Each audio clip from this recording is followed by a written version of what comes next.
Welcome to this week's series of conversations. And this week I am joined by somebody that I haven't actually met until about 5 minutes ago, who I see everywhere. Welcome, Cath Babbington. Good morning and welcome. Thank you very much for having me. It's lovely to join you. Yeah, it's really nice to chat to you because like I say, I see you all over the place. I see you everywhere and we haven't ever had a conversation. So I have to start by saying, tell me about Cath. Well, there you go. Well, I'll be honest with you. As you probably am aware, last year I published my first ever book on social media for business. So I would be really, really bad if you didn't see me everywhere. I wouldn't have that credibility. So yeah, I'm a business coach and a life coach. I'm qualified in both. I tend to do a lot of business coaching, but the truth of the matter is that if you coach for businesses in smaller businesses, you tend to coach for life coaching as well, if that makes sense, because we're so involved in our own, if you are running a small business, it gets into your life and life problems spill into work and work problems spill into your life. So I tend to do a combined approach very often in my businesses. And then I do some educational stuff as well. So I teach at a local college, at a London university, and I teach in businesses as well. I do management training in businesses as well. So I do a lot of different things, I guess. Cool. Well, it's interesting what you say about life coaching and business coaching, because I have never found any area of coaching, be it career, corporate, leadership, any area at all, where by the time you get to about session 3, it's all life coaching anyway. Yes, yeah, completely. Because to be honest, business problems tend to be the same things. Whenever I go into business, be it a big multinational that I work with or a small, as a sole trader, side hustle thing, it tends to be the same kind of like 3 or 4 issues that they have. And once they're resolved and those blockages are resolved, then it's on to about mindset. It's on to about time management. It's on about, being able to manage the balance between business and work and all of those sorts of things. So you're absolutely right. You can't have one without the other, really. So I did actually had years and years too many grey hair of business coaching behind me, but I did and I was once many years ago actually a CBT counsellor, so I'm actually qualified in that, even though it's lapsed. But I did get myself bang up to date doing a level 5 diploma on life coaching before I rebranded to Coach Cath UK, just to make sure I'm a bit geeky. You like your qualifications? I do indeed. I did my last master's degree about in 2017. So I don't think you're ever too long to. And again, I think that's about business as well. We need to keep, and life, we need to keep ourselves relevant. We need to keep ourselves up to date with new things. We don't want to be those people that can't go on social media because you're too scared to go on camera, or you can't do an Instagram reel or something else like that, or you can't reprogram your Sky TV. You can't use your washing machine. Oh, many years ago, like lots of years ago, late 80s, early 90s, when I first started work, one of the things that I did a performing arts degree, right.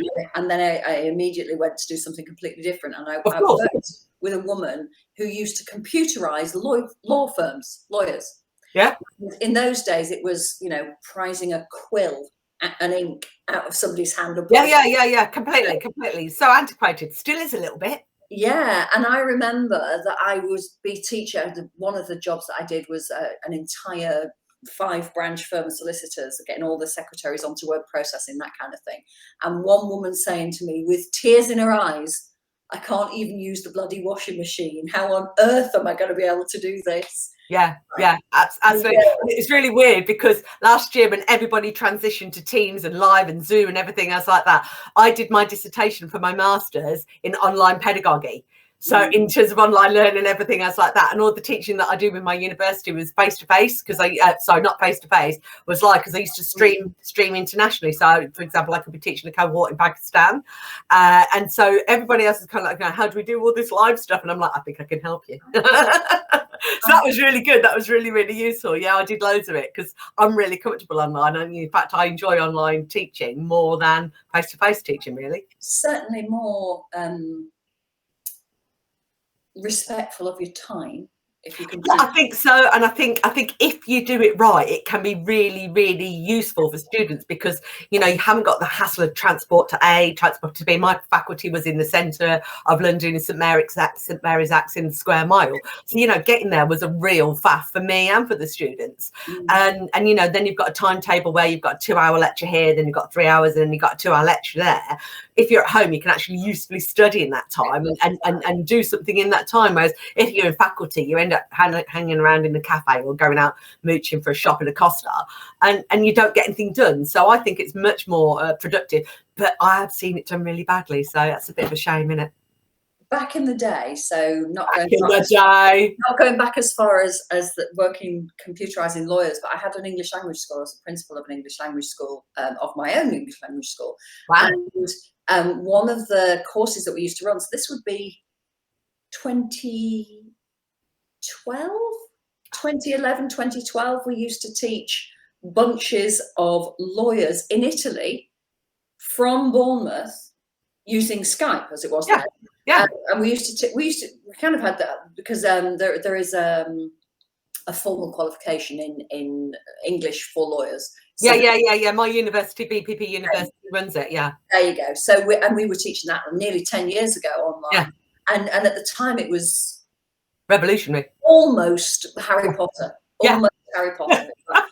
How are we going to do this? How is it going to work? You won't be in the same room. Oh no, it works fine. Yeah, it works. Yeah. 7 years ago, I started teaching internationally. Exactly the same thing. And people are like, "What? You don't go to the lecture theatre?" And I'm like, "Well, I can go into the lecture theatre, but I'd rather just sit at home with my pajamas on. Thank you very much."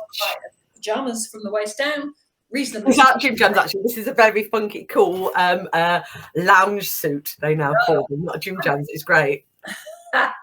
So, okay, there you were doing teaching. What was your first master's? If your second one was human resource strategic human resource management or something like strategic HR. So that's what your first one, and your second one, education. Okay, cool. Yeah, my university sponsored me at a ridiculously low price, so I went, okay, well, have one master's when you can have two. So yeah, and I've got diplomas for this, and I am just a geek, and it really annoys me. This is going to be a bit preachy, but you see a lot of business coaches online promising kind of like, come on my 5-day free course and sign up for my masterclass, and I can make you a millionaire next week, and this, that, and the other, and try this and try that. And you know what? They're not coaches.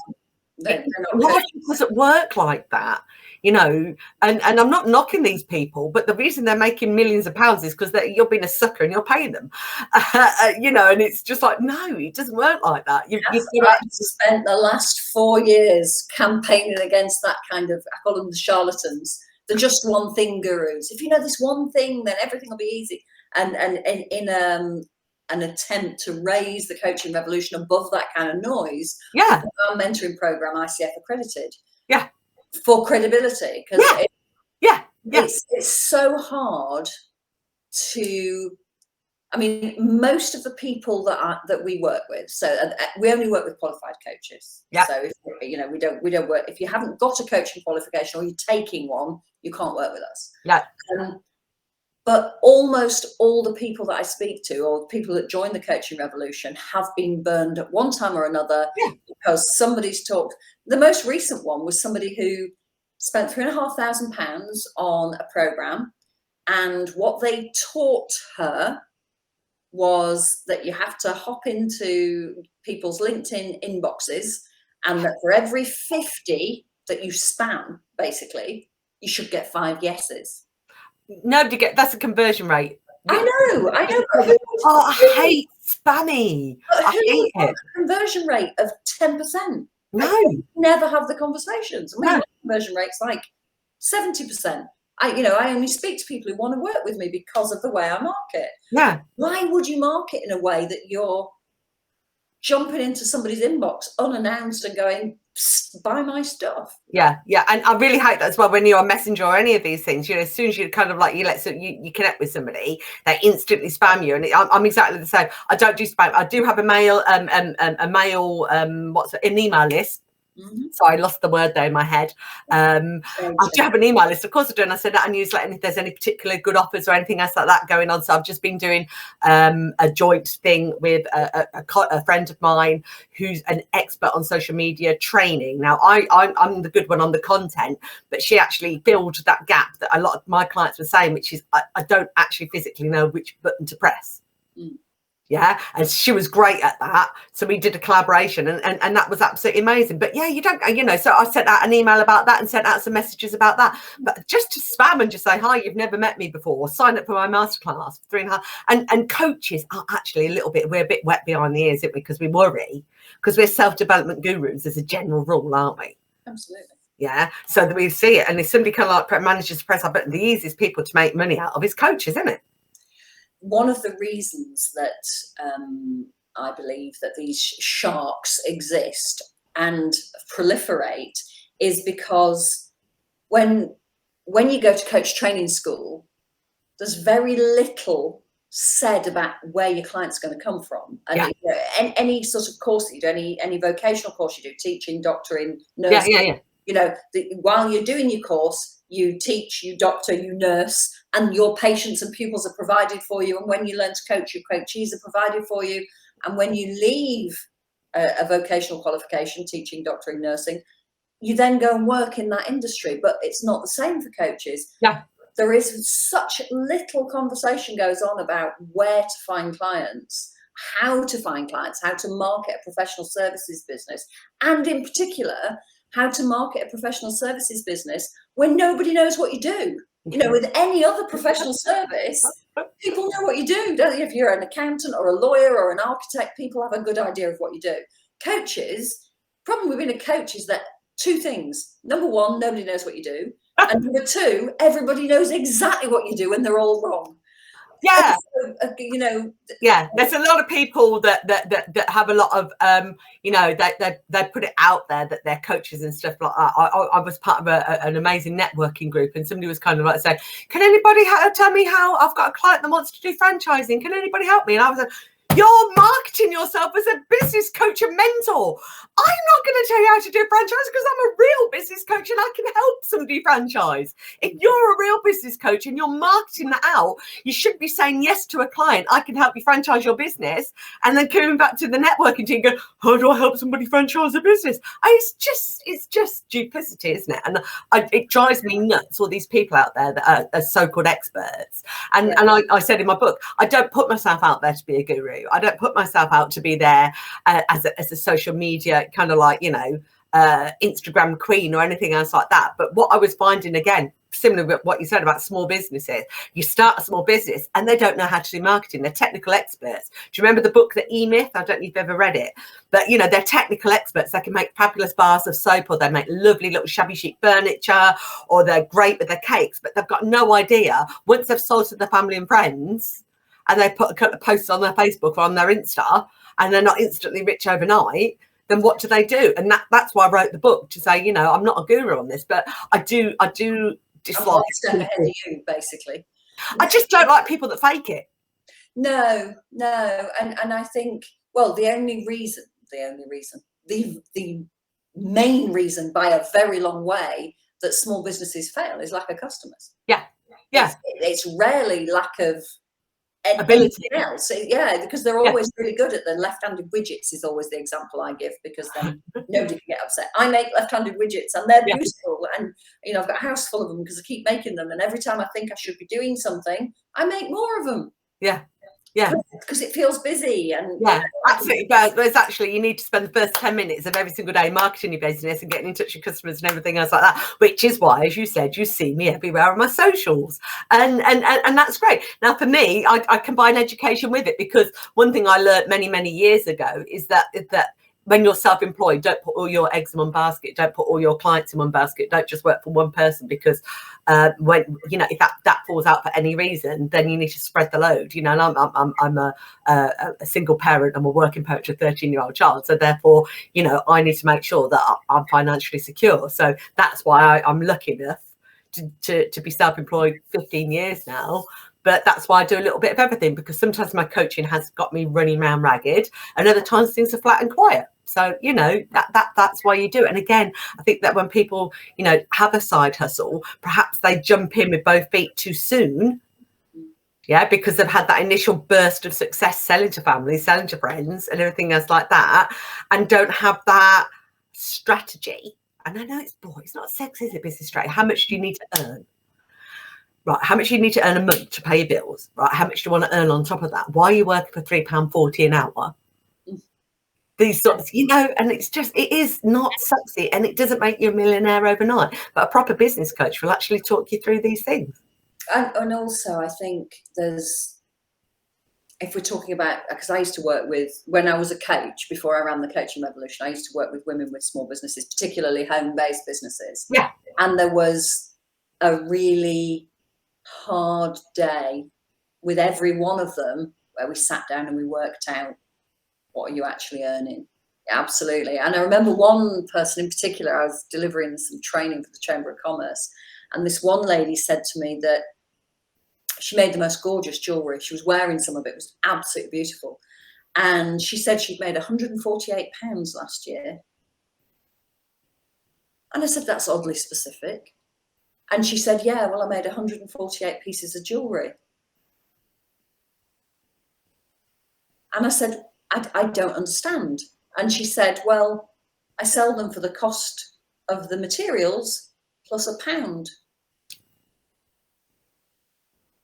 I was like, what about the cost of your time? And she said, well, no, I can't add in the cost of my time. I was like, why not? And she said, well, you can buy a necklace in Asda for £10. I was like, people who are buying the stuff that you're selling are not the people who are going to Asda to buy a necklace for £10. Yeah. And she made these beautiful things out of fused glass, these gorgeous fused glass Christmas decorations. And her mother had said, well, I wouldn't give you more than a £5 for one. So that was the price that and these things were handmade and took weeks. And I was like, oh my God. I know. And women traditionally, when I work, I don't know, people like me like people like me, isn't it? Is that saying? So I do traditionally work with women in life coaching and in business coaching, weirdly enough. Whereas when I do my management training, I tend to go in and do all men, because all the men are managers and all the women are working part-time, earning £1 an hour, making silver jewellery. Don't get me started on that. But, you know, traditionally as women, we do struggle to put a value on our time. And because we are probably in a situation where we might have to juggle childcare and everything else like that, we seem to be really grateful to earn money. Sometimes people say, well, what do you teach? Well, what do you do? I said, well, I do whatever earns me the most money per hour, to be honest with you. So if there's a teaching contract that comes up that's paying me a wallop an hour, then that term or that year, I will do that because it's paying me more than I would get in my coaching. But if my coaching comes up and that's going to be a really interesting, exciting contract that's paying me a wallop, then I'll do that instead of this term's marking, because marking's boring. But and people look at me and like kind of like think, what? And I goes, well, yeah, we're all here. We work to earn money. Why do I want to get out of bed for not what I'm not worth? I was a single mum for a lot of years. My children are now 25 and 20. No. But I didn't have them until I was in my 30s either. So there we go. But from them being 12 and 7, I was a single mum until the youngest one went to university. And it's that every penny that comes into my house is a penny I've earned. Yeah. It's a real mind focuser. Because there is also this thing with, you notice it. I noticed a difference. Let's be very specific. I noticed a difference between the women that I work with who were single moms and the women that I work with whose husband had a really great job and they lived in a beautiful house that was paid for, and they didn't actually need to make any money. Yeah. And so they were far more inclined to be of the, oh, well, I just really enjoy it. And it's like, that's not a business, that's a hobby. And that's okay. It's okay that it's a hobby, but let's not pretend that it's a business, because it isn't a business. Yeah. Yeah. Yeah, absolutely. And I'm lucky now. I do have a wonderful boyfriend, and he does kind of, full disclosure. I'm not earning every penny myself anymore, but having been there, and you always carry that frugality with you, I think. And it's just like, no, I'm I haven't done it. I've cleaned toilets. I've been bucket. And when I go a bit in the bar and everyone goes, you can pull a pint. I've got to pull a pint. I'm waiting on tables. I've been a cleaner. I worked in a chicken packing factory. I've done it all. No, I haven't worked in a chicken packing factory. Don't do it. I'm a waitress, and I've worked behind a bar, although not recently. When I say recently, not since my kids were small. I am such a shit employee that I've been self-employed for all but 5 years of my life, and I'm 56. So, there's full disclosure. And I'm just lousy at being employed because I have really strong opinions, and I think my way is better than the way that you want it doing. And my way, it's quicker, it's cheaper, it's whatever, and people don't like it. So no, I'm with you every step of the way. I think as you get older, somebody put a post on socials the other day saying, now I'm 40, I find that I take less trouble and I take less nonsense and this, that and the other. And I think I should put it, try being 50. What?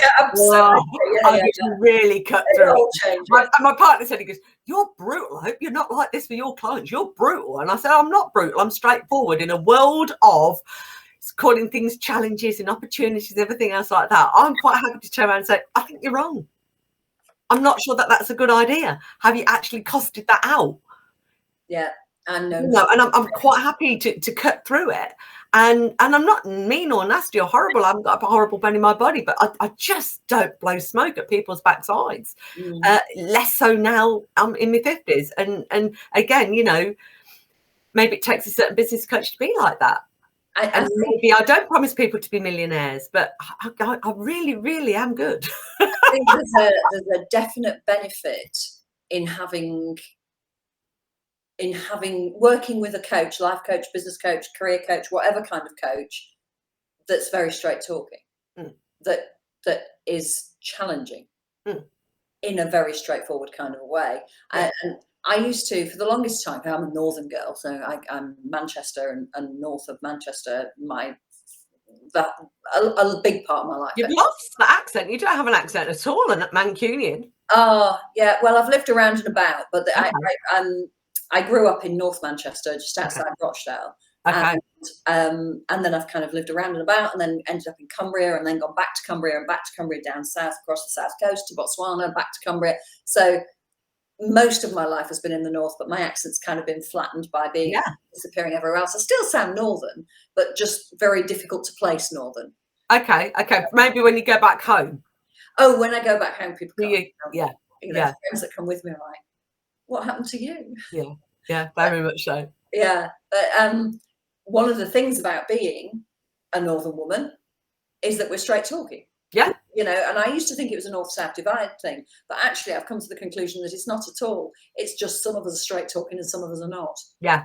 That's where you come from. Yeah. And I want to say to people, I can help you make an awful lot more money, and I can help you be an awful lot happier, because that's what I'm an expert in. But I'm not going to promise that your happiness comes from within. I can't do that for you. So I'm not going to promise you it. It doesn't come that easily. Some things you have to work at. And it's the same with business. You could be very hard. And I love your term, making left-handed widgets. But unless you've got that commercial acumen, especially the marketing nailed, then you're not really going to be that successful unless you are one of these people that wants to sell false dreams. And I don't want to sell false dreams. No, and that's very difficult when you're selling left-handed widgets as well, isn't it? If you're selling a product, it's selling a service. I think we get it's very easy for people to exaggerate what they do. Yes. When you sell a product, it's like, here's my cake. It's beautiful and it's visible and it's there and you can see it and there's a market. It isn't, and if it isn't, you make sure that you leave a review or what have you. And yeah. I think, as you said, coaching is deemed as a luxury. A lot of people stopped working with me over lockdown because they were just like, it's a luxury, I daren't do it. And I'm like, well, I totally respect that. I get that. Actually, this is the time where everybody else is pivoting. And if you don't learn some new skills and try to look at things differently, you're not going to have a business to come back to. And some people said, yeah, actually, you're right. I'm going to carry on investing, but I'm going to do it over a longer period of time. I'm going to do one session, not two, or you know what I mean? Those sorts of things. And some people just went, no, not going to do it. And, surprise, surprise. People want to buy online. We don't like shop, certain sorts of shopping we don't like anymore. It's just easier to click, isn't it? Yeah. It's an interesting thing. One of the things about which I'm going to say that I'm smug, which isn't something that I admit to very often, but I am really a bit smug about this, is that there are a number of, so there's sort of two different aspects to coaching, to the coaching profession, I find. There are the highfalutin, intellectually cerebral coaches, Okay. who are all about the transformational experience and nothing to do with actually finding clients and coaching for a living. They're all to do with the, you know, the academia. And then the other kind of coaches who actually coach people for a living. And I was having some conversations with the intellectually superior ones who were telling me that the only good coaching was face-to-face coaching. And then the pandemic happened. I know. And now I'm like, tell me again about this face-to-face coaching. Yeah, I know. And it's ideal, isn't it? It's ideal because we're humans and the human touch and everything else like that. But like you said, you know, I mean, I put my prices up for face-to-face compared to online stuff now, because it's a premium. And it's inconvenient for us. It's inconvenient. Yeah. So, you know, it's a premium. If you want to do it, I'll do it, but you'll pay double. What's really interesting is that for us over the pandemic, well, we've grown exponentially. Have you? People have kind of gone, actually, I bloody hate what I'm doing with my job. I've got this coaching qualification. It's the piece that I like. I don't know how to find clients.